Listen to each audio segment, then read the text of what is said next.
जरूरी सूचना है आप सभी स्टूडेंट्स के लिए। स्टडी फॉर सिविल सर्विसेज का Android app Google play store में आ चुका है, उसको प्लीज तुरंत इंस्टॉल कर लीजिए।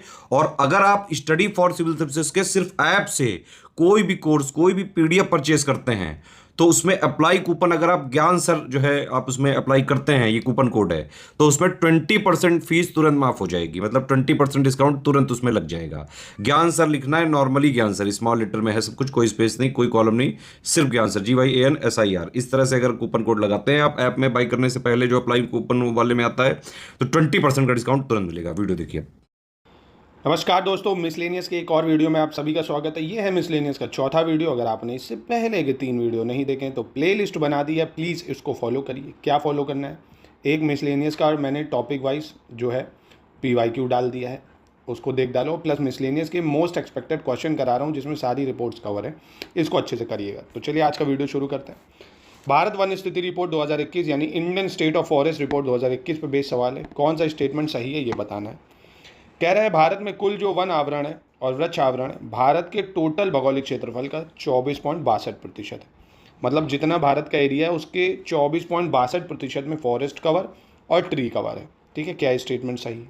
दूसरा, भारत में वन आवरण का जो एरिया है वो कितना है, 7,13,789 वर्ग किलोमीटर, मतलब 7,13,789 वर्ग किलोमीटर। डाटा याद करना पड़ता है, अगेन मैं रिमाइंड करा दूँ आपको, ये सब रिपोर्ट्स का डाटा आपको याद करना पड़ेगा। और भारत में वृक्षावरण कितना है, 95,748 वर्ग किलोमीटर।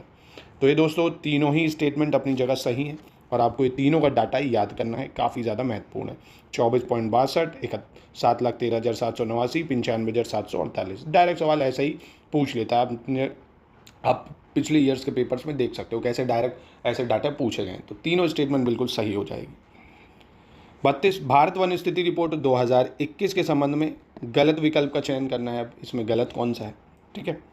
2019 की तुलना में वन आवरणों में 1540 वर्ग किलोमीटर की कमी की वृद्धि नहीं न सॉरी 1540 वर्ग किलोमीटर की वृद्धि दर्ज की गई है। क्या दर्ज करी गई है, वृद्धि दर्ज करी गई। An increase of 1540 square kilometre has been recorded in forest cover as compared to 2019। दूसरी रिपोर्ट, भारत में वन आवरण भारत के भौगोलिक क्षेत्रफल का 23.72% है। भारत में वन आवरण 23.72% के संदर्भ में 2019 की तुलना में भारत में वन आवरण में 0.22% की वृद्धि दर्ज करी गई है। कितनी क्या दर्ज करी गई, 0.22% की वृद्धि दर्ज करी गई। भारत में वृक्ष आवरण भारत के भौगोलिक क्षेत्रफल का 2.91% है। कितना है, 2.91%। तो देखिए दोस्तों, इसमें कौन सा गलत है। तो इसमें जो है भारत में जो वन आवरण है भारत के भौगोलिक क्षेत्रफल का 23.72 नहीं है, 21.72% है। ठीक है, ये आपको याद रखना है, काफ़ी इंपॉर्टेंट डाटा है इसमें। 21.72% है, ये याद रखना है। और 2019 की तुलना में देखोगे तो 1540 वर्ग किलोमीटर की वृद्धि हुई है, ये याद रखो। ठीक है, और 2019 की तुलना में भारत में वन आवरण 0.22% बढ़ा है और वृक्ष आवरण जो है वो भौगोलिक क्षेत्रफल का 2.91% है। ये सब सही चीज़ें हैं। ठीक है, काफ़ी इंपॉर्टेंट डाटा है ये फॉरेस्ट का, जो आपसे डायरेक्टली पूछा जा सकता है। ठीक है, तो प्लीज़ इसको नोट डाउन कर लीजिए एक जगह। 17वीं उत्तर प्रदेश वन सर्वेक्षण रिपोर्ट 2021 के संबंध में सही विकल्प का चयन करना है। Select the correct option regarding 17th Uttar Pradesh forest survey report 2021। ठीक है, उत्तर प्रदेश में कुल वन आवरण और वृक्ष आवरण 2,22,000 नहीं, कितना है, हाँ ठीक है, 2,00,000 नहीं 22,238.89 वर्ग किलोमीटर, माफ़ कीजिएगा, 22,238.89 वर्ग किलोमीटर टोटल फॉरेस्ट कवर और ट्री कवर। दूसरा, उत्तर प्रदेश में कुल वन आवरण और वृक्ष आवरण राज्य के भौगोलिक क्षेत्रफल का 9.23% है। उत्तर प्रदेश में जितना है वो उत्तर प्रदेश का आप पूछ रहा है उतना 9.23% है। तीसरा, रिकॉर्डेड फॉरेस्ट एरिया के अलावा बाह्य क्षेत्र लगभग 5,675 वर्ग किलोमीटर है। Apart from the recorded forest area, the external area is estimated to be approximately 5,675 square kilometre. तो ये उत्तर प्रदेश की वन सर्वेक्षण रिपोर्ट के अकॉर्डिंग प्रश्न है दोस्तों। तो तीनों ही स्टेटमेंट इसकी सही है, बिल्कुल। ये आपको डाटा याद रखना है। ये यूपी की फॉरेस्ट रिपोर्ट है। बहुत जल्दी अगर आप कहेंगे मुझसे तो मैं आपको अलग से video forest report, mineral data, agriculture data जो भी आ गया होगा अपडेट बना दूंगा दोस्तों, कमेंट में बताइएगा। बाकी आपको उसकी अगर PDF चाहिए तो आप स्टडी फॉर सिविल सर्विसेज जो पेड ग्रुप के मेंबर होंगे उनको तो मिल ही चुकी होगी। ठीक है, चलिए। 34, 17वीं उत्तर प्रदेश वन सर्वेक्षण रिपोर्ट 2021 के संदर्भ में सही विकल्प चुनना है। कौन सा विकल्प सही होगा, ठीक है। सहारनपुर में वनावरण में सबसे अधिक वृद्धि दर्ज की गई है। The highest increase in forest cover has been recorded in Saharanpur, number 1। दूसरा, सोनभद्र में वनावरण में सबसे अधिक कमी दर्ज की गई है। Maximum reduction in forest cover has been recorded in Sonbhadra. और सबसे ज़्यादा झाड़ियों के प्रतिशत पीलीभीत जिले में दर्ज किया गया है। The highest percentage of bushes has been recorded in Pilibhit district. कौन सा सही है इसमें से? तो देखिए दोस्तों, इसमें सहारनपुर में सबसे अधिक वृद्धि हुई है, ये बिल्कुल सही है। सोनभद्र में सबसे अधिक कमी आई है, ये भी बिल्कुल सही है। और सबसे ज़्यादा झाड़ियों के प्रतिशत में पीलीभीत नहीं, आगरा जिला आता है। कौन है? आगरा जिले में दर्ज किया गया है ना, तो ये याद रखिएगा। यानी इसका 1 और 2 सही हो जाना चाहिए। ठीक है, तो इंपॉर्टेंट डाटा है, प्लीज़ इसको याद रखिएगा। नेक्स्ट प्रश्न की तरफ बढ़ते हैं। किसी नगर को जनगणना नगर होने के लिए निम्नलिखित मानदंडों को पूरा करना होता है। इसके संबंध में सही विकल्प का चयन करना है। बहुत अच्छा क्वेश्चन है, प्लीज़ मैं रिक्वेस्ट करूंगा आप इसको नोट करिएगा कि सेंसस टाउन किसको कहते हैं, क्या कैटेगरी चाहिए to be declare a census town. ठीक है, क्या क्राइटेरिया चाहिए? नंबर 1, उस क्षेत्र की न्यूनतम जनसंख्या जो है वो कितनी होनी चाहिए? 5000 होनी चाहिए, मतलब minimum population area should be 5000। ठीक है। दूसरा, उस क्षेत्र में पुरुषों की मुख्य कार्यकारी जनसंख्या का कम से कम 75% गैर कृषि कार्यों में संलग्न होना चाहिए। मतलब जो है 75% वहाँ की जो वर्किंग पॉपुलेशन है वो एग्रीकल्चर में ना हो, किसी और काम में इंक्लूड होनी चाहिए, मतलब इंगेज होनी चाहिए। तीसरा, उस क्षेत्र का जनसंख्या घनत्व कम से कम 400 व्यक्ति वर्ग किलोमीटर होना चाहिए। पॉपुलेशन डेंसिटी जो है 400% पर स्क्वायर किलोमीटर होना चाहिए। ठीक है, तो उसको सेंसस टाउन कहते हैं। ठीक, कौन सा गलत है? कोई गलत नहीं है, तीनों स्टेटमेंट बिल्कुल सही है। और प्लीज़ मैं फिर से रिक्वेस्ट कर रहा हूँ, नोट कर लो, ऐसे करके लिखो सेंसस टाउन कि भैया जनगणना नगर किसको कहते हैं। ठीक है, जहाँ जनगणना हो सकती, जनगणना नगर किसको कहेंगे? तो जहाँ पे पॉपुलेशन जो हो गया, ऐसे 3 पॉइंट लिख लो। 5000 हो मिनिमम भैया, है ना, मिनिमम 5000 होनी चाहिए। और इसका 75% जो है वो नॉन एग्रीकल्चर एक्टिविटी में होना चाहिए। और पॉपुलेशन डेंसिटी ऐसे लिख लो 400 होनी चाहिए मिनिमम। बस 3 पॉइंट आपको याद रखने हैं, आराम से याद हो जाएगा। ठीक है, चलिए 36 पे आते हैं। जनगणना 2011 के अनुसार वैधानिक नगरों की कुल संख्या 4041 थी। The number of statutory towns was 4041 as per 2011 census. ठीक है। दूसरा, जनगणना 2011 के अनुसार जनगणना नगरों की कुल संख्या 3894 है। जनगणना नगर अभी ऊपर बताया मैंने क्या होता है। और शहरी समूह के अंतर्गत कम से कम एक वैधानिक शहर होना आवश्यक है तथा इसकी कुल जनसंख्या जनगणना 2011 के अनुसार न्यूनतम 20,000 होनी चाहिए। Under the urban agglomeration it is necessary to have at least 1 statutory city and its total population should be minimum 20,000 as per census 2011। ठीक है, तो कौन सा सही है ये बताना है इसमें आपको। तो देखिए, इसके तीनों स्टेटमेंट बिल्कुल सही हो जाएंगे। ये रिपोर्ट आपको याद रखनी है कि 4041 स्टैट्यूटरी टाउन है, बाकी 3894 सेंसस टाउन है। ठीक है, तीनों सही है। आगे बढ़ते हैं। 2011 की जनगणना का सवाल, मतलब जनगणना का सवाल है ये भी। करेक्ट ऑप्शन कौन सा है सेंसस 2011 के अकॉर्डिंग, ये बताना है। भारत का जनसंख्या घनत्व 382 व्यक्ति प्रति वर्ग किलोमीटर है। कितना है? 382 व्यक्ति प्रति वर्ग किलोमीटर है। पॉपुलेशन डेंसिटी की बात कर रहा है। दूसरा, भारत का लिंगानुपात जो है, सेक्स रेशियो 943 है। भारत का सेक्स रेशियो 943 है। और शिशु लिंगानुपात की अगर बात करें, चाइल्ड सेक्स रेशियो, जो कि 0 से 6 साल के बच्चे कितने रहते हैं भारत में, 919 है। तो तीनों स्टेटमेंट बिल्कुल सही है और बहुत ही शानदार डाटा है। भारत की पॉपुलेशन डेंसिटी 382 है, अब तो मुझे लगता है कम से कम 600 क्रॉस कर गई होगी। और सेक्स रेशियो 943 है, ये भी बढ़ा होगा। और 0 से 6 चाइल्ड सेक्स रेशियो 919 है। ठीक है, तीनों स्टेटमेंट सही है। आगे बढ़ते हैं और 38 क्वेश्चन पे देखते हैं। निम्नलिखित में से गलत विकल्प का चयन करना है, इनकरेक्ट कौन सा है। ठीक है, 15वीं जनगणना 2011 का नारा क्या था? हमारी जनगणना हमारा भविष्य, our census our future, number 1।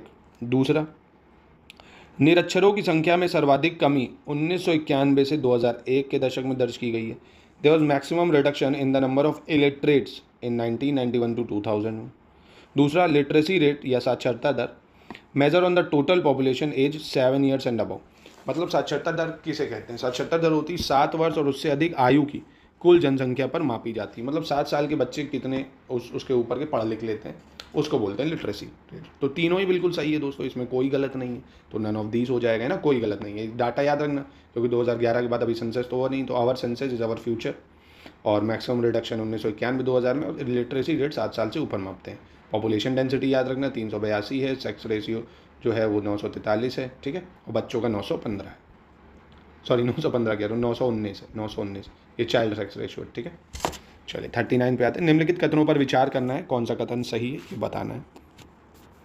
जनसंख्या के पिरामिड में 0 से 14 वर्ष और 60 वर्ष से अधिक आयु वर्ग को आमतौर पर आश्रित जनसंख्या के रूप में जाना जाता है। यानी ये जो पॉपुलेशन का पिरामिड होता है, the age group of 0 to 14 जो है और जो अबव 60 ईयर्स है, उनको डिपेंडेंट पॉपुलेशन कहते हैं। Number 1 dependent population.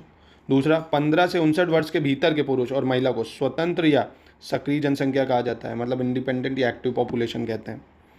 तीसरा कह रहा है, डाल्टन ने कहा है कि अनुकूलतम जनसंख्या वह है जो प्रति व्यक्ति अधिकतम आय प्रदान करती है। Dalton has said that optimum population is the one which provide maximum income per capita. तो दोस्तों तीनों स्टेटमेंट बिल्कुल सही है। आपको पता है भाई 0 से 14 साल के बच्चे माँ बाप पे डिपेंड होते हैं और 60 साल से ऊपर के भी बेचारे वो आश्रित जनसंख्या ही हो गई है ना। और 15 से 59 वर्ष के भीतर जो पुरुष और महिलाएं हैं वो जो होते हैं सक्रिय होते हैं। और डाल्टन ने क्या कहा, अनुकूलतम जनसंख्या क्या है, जो ज़्यादा से ज़्यादा पैसा कमाए, इनकम पर कैपिटा इनकम। तीनों स्टेटमेंट बिल्कुल सही हो जाएंगे।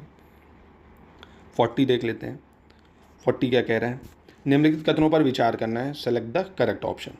भारत में पहली जनगणना 1872 में लॉर्ड मायो के समय में आयोजित हुई थी। The first census in India was conducted in 1872 during the time of Lord Mayo. पहली स्टेटमेंट है ये।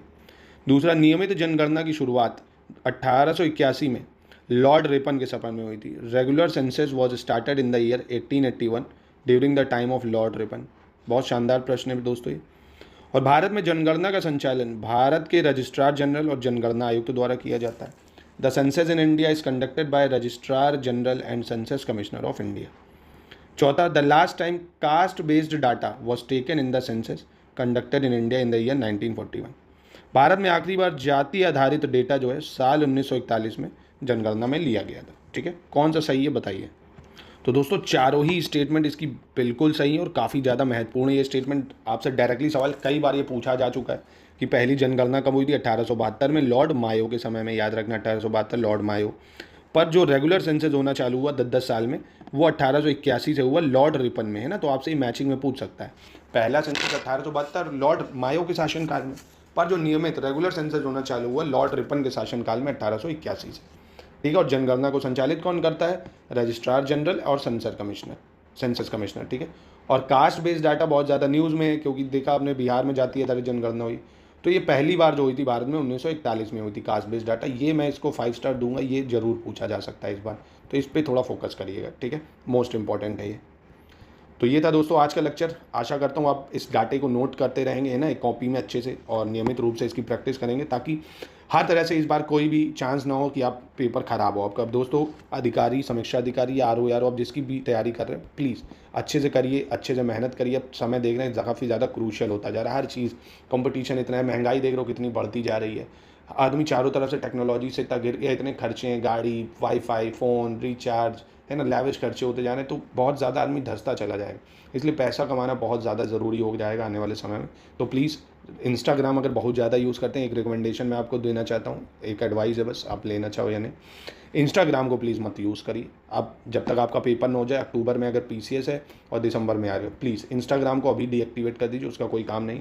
और अगर पॉसिबल हो तो व्हाट्सएप को भी हटा दीजिए। ऐसी सारी चीज़ें हटा दीजिए जहाँ से स्टेटस दिखते हैं लोगों के, है ना। स्टेटस बनाना ज़्यादा ज़रूरी है रादर दिन देखना क्या ही देखो उनके, और देख के आदमी डिमोटिवेट होता है, वो यहाँ घूम रहा है, वो ये कर रहा है ना, समय बर्बाद होता है। अब ये मानो एक स्टेटस 30 सेकंड का भी है, आपने अगर मान लीजिए 100 लोगों का, 100 छोड़ो, आपने 30 लोगों का ही कह देता हूँ, 900 सेकंड हो गए। 900 सेकंड का मतलब 15 मिनट आपका बर्बाद हुआ।